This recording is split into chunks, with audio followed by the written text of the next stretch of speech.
სცენაზე უნდა გასულიყო 20 წლის მერე. უკვე ჩაიარა ტრიუმფის წლებმა. ჩაიარა მეგობრების დახვრეტამ. ერთადერთი შვილის სიკვდილმა.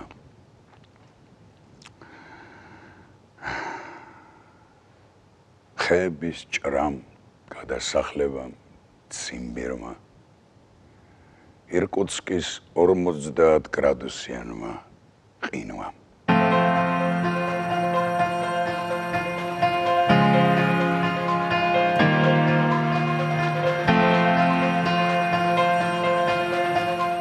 თბილისშია თავის სცენაზე უნდა გავიდეს. ბედის ირონიით ლენინის დედას თამაშობს. მისი პირველი სიტყვებია საშა სათხარ. საშა სათხარ. უფროს შვილს ეძახის ქალბატონი ულიანოვა. დარბაზი გაიტრუნა. ბნელი პარტერიდან მხოლოდ სიჩუმე ისმოდა. და უცებ თითქოს ჩამოინგრა რუსთაველის თეატრი. მაყურებელი ოვაციას უმართავს სანდრო ახმეტელს. თითქოს არ ყოფილა ეს 20 წელი. თითქოს არაფრის არ ეშინია ამ დარბაზს. ოვაცია მიწყნარდა. მან კვლავ გაიმეორა ეს სიტყვები, უფრო თამამად. საშა სათხარ. სპექტაკლი დაიწყო.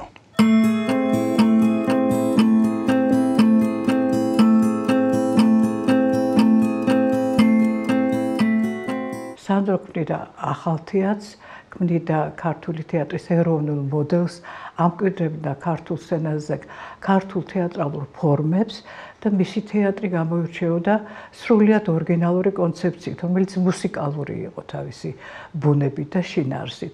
მე არ გულისხმობ სპექტაკლის მუსიკალურ გაფორმებას, მუსიკალური აზროვნებით ხელმძღვანელობდა, მუსიკალური ხელოვნების კრიტერიუმებით, მუსიკალური იყო მისი სპექტაკლების პლასტიკა, მისი სპექტაკლების რიტმი, მისი სპექტაკლების მეტყველება და ამას მარტო მსახიობის თანდაყოლილი ნიჭი არ იყო საკმარისი, მსახიობს უნდა ეს ტექნიკა ეთვისებინა. სანდრო ახმეტელის თეატრის ტექნიკა, რომელიც დიდ ამოცანებს სახავდა მსახიობთა წინაშე. იცით, ეს წრთნას, ყოველდღიურ ფიზიკურ წნას მოითხოვდა, იმიტომ რომ დიდ მნიშვნელობას სხეულის მეტყველებას ანიჭებდა და საერთოდ მოძრაობას. ამიტომ სპორტულ ფორმაში უნდა ყოფილიყო მსახიობები. დაძაბულების რაღაცნაირად გრაფიკულად გამოკვეთილი სილუეტები უნდა ჰქონოდათ და ქალბატონმა თამარმა აი ამ ტექნიკას ვირტუოზულად აითვისა შეიძლება ითქვას და მე მახსოვს ჩვენს სახლში სამარს იხსენებდნენ მის მიერ შესრულებულ როლებს და ძირითადად ყურადღებას ახმახვილებდნენ მის პლასტიკაზე. ერთ-ერთ სპექტაკლში ზაგმოკი იყო ასეთი 1926 წელს დადგა ახმეტელმა. აი ამ პერიოდში თითქმის შიშველი გამოხდა სცენაზე ეს როდის 1926 წელს რაღაცა გაზის გამჭვირვალე სამოსიეცო და მისი პლასტიკური მომხიბვლელობა მთლიანად ჩანდა ამ სპექტაკლში.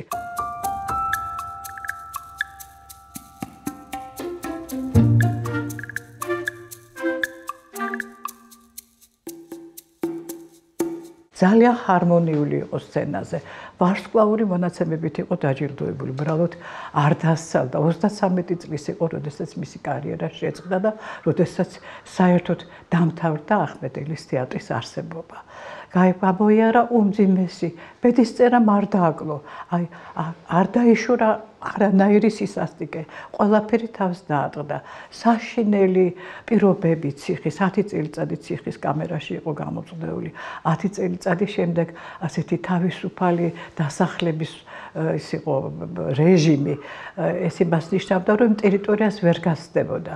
აი ასე 20 წელიწადი ამ ქალბატონმა აი ასეთ მდგომარეობაში გაატარა და რაც მთავარია, იქაც არ დაკარგა თავისი პიროვნული თვისებები, თავისი ძალიან საინტერესო ხასიათი. იცით, ეს არ იყო ბატონი ჭირი მსახიობი, ეს იყო რაღაც ძალიან მნიშვნელოვანი ფიგურა თავისი ბუნებით. და იქაც აი ასეთ პირობებში, გაჭირვებაში, საშინელ კლიმატურ პირობებში ცხოვრობდა გარდა ამისა, რომ სიდუხჭირეში მას შეეძლო თოჯინების თეატრის დაარსება. წარმოიდგინეთ, თვითონ თავისი ხელით აკეთებდა პატარა თოჯინებს, რა მასალით კაცმარისის სადიძიებდა ამ მასალას, რათა იქ რეპრესირებულ ოჯახებში დამატებული პატარა ბავშვებისთვის გაემართა წარმოდგენები. ეს იყო, იცით, არ ვიცი, რაღაცა გმირობის ტოლფასი იყო ეს საქციელი და ეს მონდომება მისი.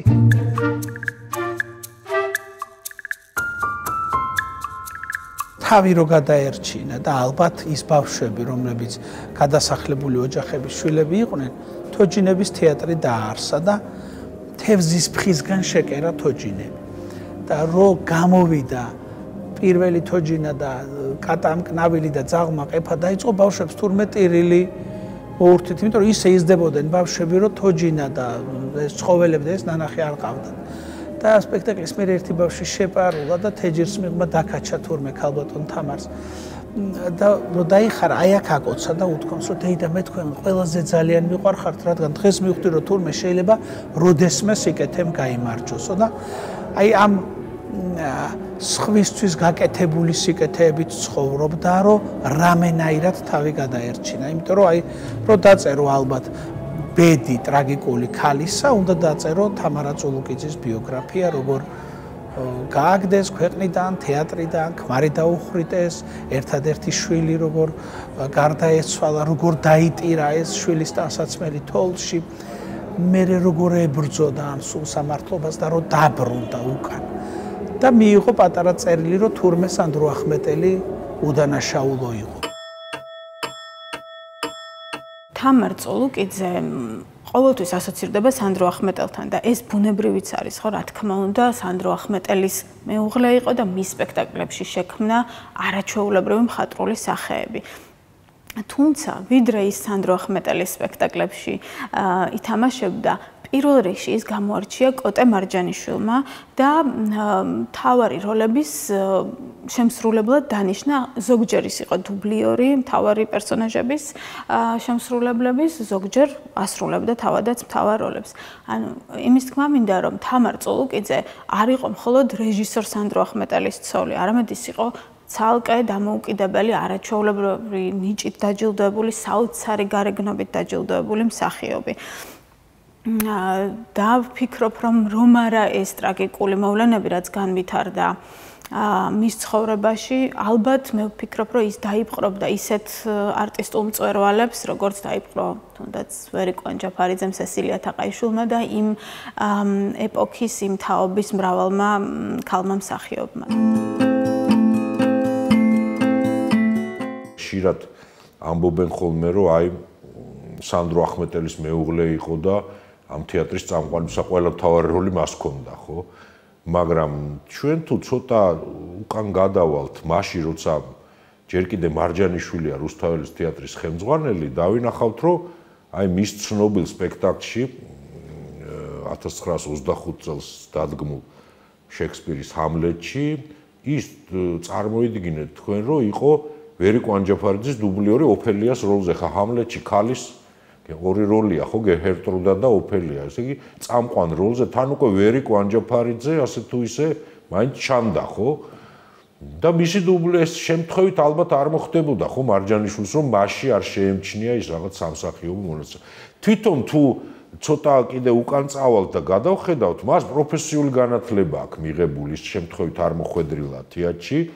ფაღავას, აკაკი ფაღავას სტუდიაში ჩააბარა, რომელიც მე თეატრალურ ინსტიტუტად გადაკეთდა და შეიძლება ითქვას, რომ პირველი გამოშვებაა თეატრალური ინსტიტუტის, აი, აკაკი ხორავასთან, ვასო გოძეაშვილთან, სესილია თაყაიშვილთან ერთად. ასე რომ, მას პროფესიული საფუძველიც ჰქონდა, სანამ, ასე ვთქვათ, ახმეტელი გახდებოდა რუსთაველის თეატრის ხელმძღვანელი, უკვე გარკვეული როლები ჰქონდა და მათ შორის აი მე ვთქვი კიდეც, რომ ოფელიას თამაშობდა და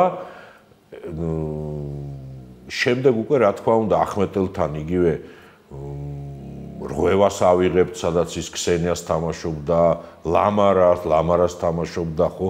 ინტირანოს ყაჩაემის ტირანების წინააღმდეგ ამალიას თავარობს. კოტე მარჯანიშვილი, რომელიც ასეთი დამფასებელი იყო სილამაზის და საერთოდ ქალების ესეთი დამფასებელი იყო, პირველივე შეხვედრიდან გადაწყვიტავს, რომ მან ითამაშოს მზეთამზეს როლი მის მიერ დადგმულ სპექტაკლში. დაინახა მასში რაღაცა განსაკუთრებული, აი თვალწარმტაცობა, აი ის რომ რაღაცა შავ-თეთრ სურათებშიაც კი, ფოტოებშიაც კი ჩანს, რომ ალქაჯივით წითელი თმა ჰქონდა. და ცოტა განსხვავებული ქართული გარეგნობისაგან სხვადასხვა რაღაც ალქალას გავს რაღაც გარკვეული თვალსაზრისით. მე ეტყობა რომ ძალიან პლასტიკური იყო, იმიტომ რომ მის ყველა ფოტოში ეს კარგად ჩანს. განსაკუთრებით აქ არაფერი არ, იმიტომ რომ პატარობისას მას ელო ანდრონიკაშვილი ასწავლიდა ცეკვას, მართალი ქართული ცეკვას, მაგრამ მან აჩვენა როგორ უნდა იმოძრაოს საერთოდ ხადა.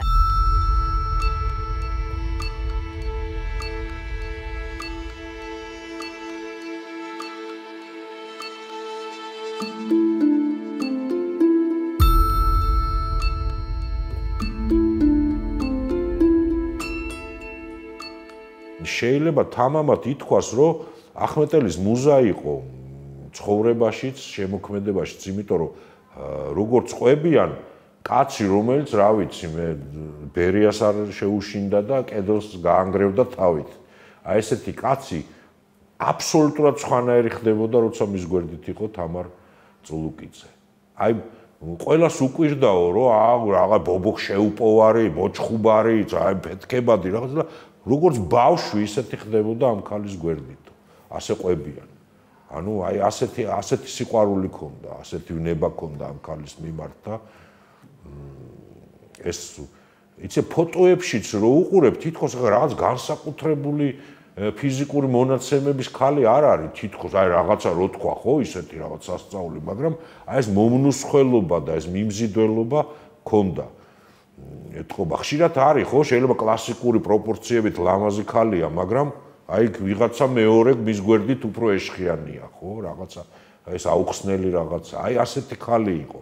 საბედისწერო ქალსაც უწოდებდნენ თამარ წულუკიძეს, ბევრი ადამიანის ცხოვრებაში მიიღო მონაწილეობა ბედში.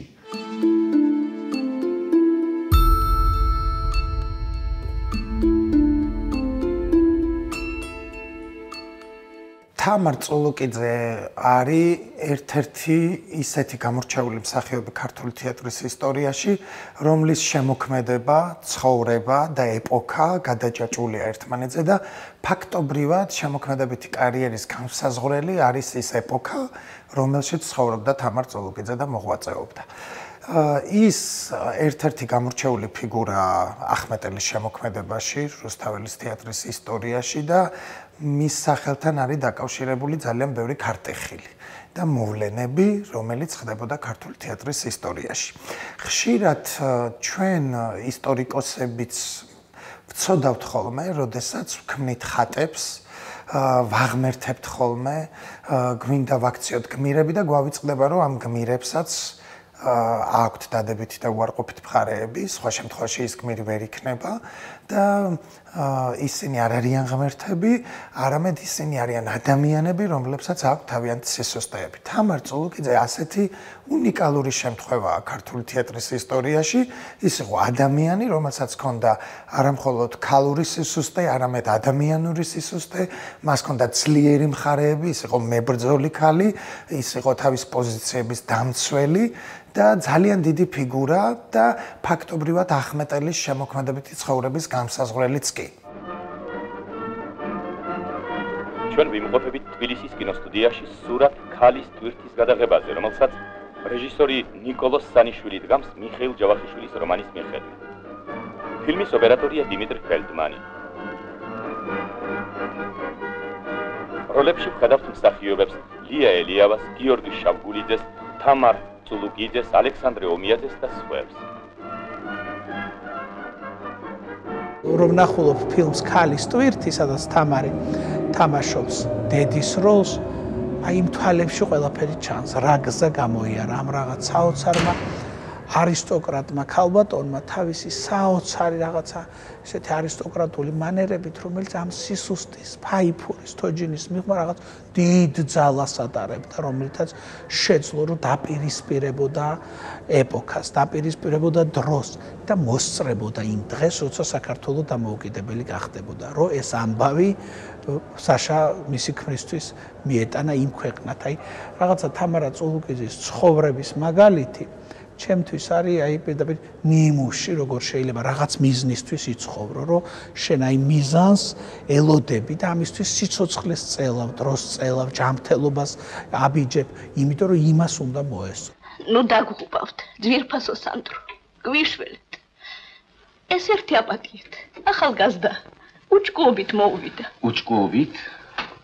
თქვენ ცუდად იცნობთ თქვენ შვილს. ნიკო ნამდვილი ტერორისტია. ჯარისკაცის მოკლისათვის საქმელა რას ხდება? რას ამბობთ, ბატონო სანდრო? ვაი, შენს დედაც, შვილო. ეს რა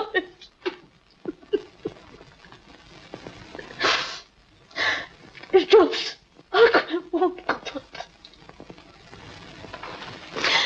Спасите, Александр Иванович, спасите. ოღონდ ახლა გადაარჩინეთ და პირობას გაძლევთ. ახლოს ახარ გავაკარებ იმ წყეულ სოციალისტებს. გვიაღა ქალბატონო მარიამ. ნიკოს თქვენი თავდებობა ვერ გამოასწორებს. ის მეფის ტახტის ნამდვილი მტერი გახლავთ.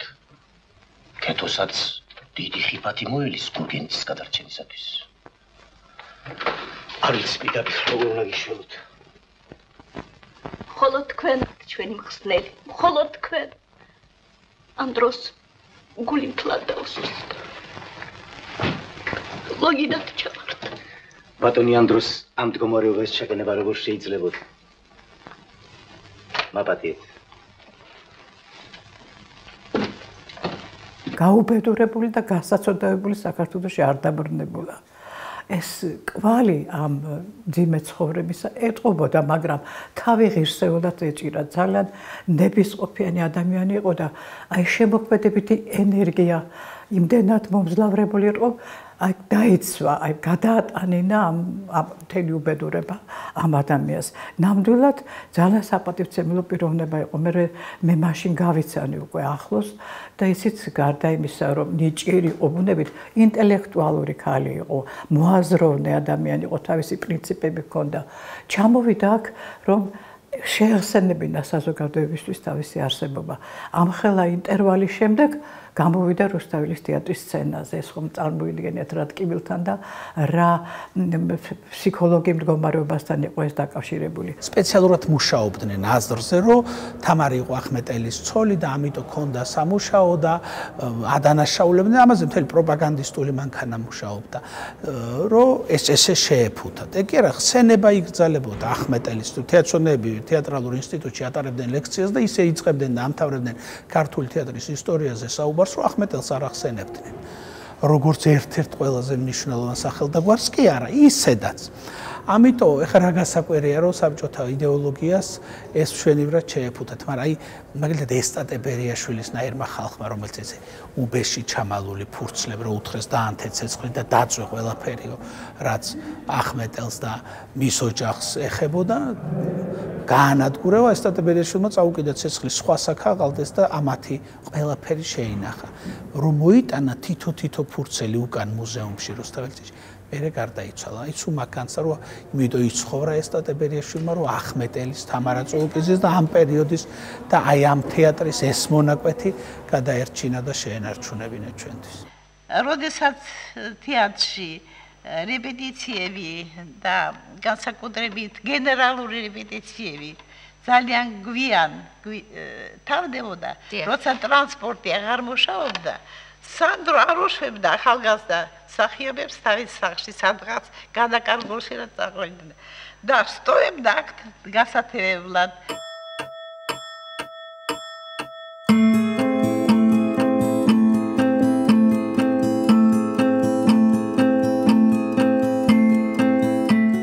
თამარ წულუკიძემ დაკარგა ყველაფერი, პირადი თავისუფლება, დიდების მწვერვალზე მყოფი მეუღლე, ახლობლები, დაკარგა სამშობლო და შვილიც. მაგრამ ვერ მოახერხა ცხოვრება და მას ვერ დააკარგვინა სასცენო ხელოვნების თავგანწირობის სიყვარული. მის ცხოვრების ბოლო პერიოდი ფაქტობრივად იყო სამწერლო მოღვაწეობაზე ძალიან აქტიური ჩართულობა. მან თარგმანს მიჰყო ხელი და ძალიან დიდი საქმე გააკეთა ქართული კულტურისთვის, ქართული მწერლობისთვის. აღარაფერს ვამბობ იმაზე, რომ თოჯინების თეატრს როგორ შეალია მთელი თავისი ნიჭი, ტალანტი, ენერგია ამ ხრევს წიგნებიც დაგვიტოვა. ძალიან საინტერესო მოვლენა იყო და როგორც ჩანს, ეს ტრაგიკული ბედი ადამიანისა უფრო საინტერესოს ხდის მის ცხოვრებას, მით უმეტეს მაშინ, როცა საქმე გვაქვს ადამიანთან, რომელსაც ყოფნიდა კეთილშობილება და ყოფნიდა დიდი ქრისტიანობა არ დაეკარგა ადამიანური სახე. აი ამ საიქიოში გავლილი უსაზღვროდ უბედური ცხოვრებისა ამ ქალმა მოახერხა, რომ მის არსებაში არსებული რესურსების მთლიანი მობილიზება მოეხდინა. და იქიდან დაბრუნებული იყო ადამიანად, ღირსეულ, თავმოყვარე და შვენიერ ადამიანად. შესანიშნავი ქალი იყო.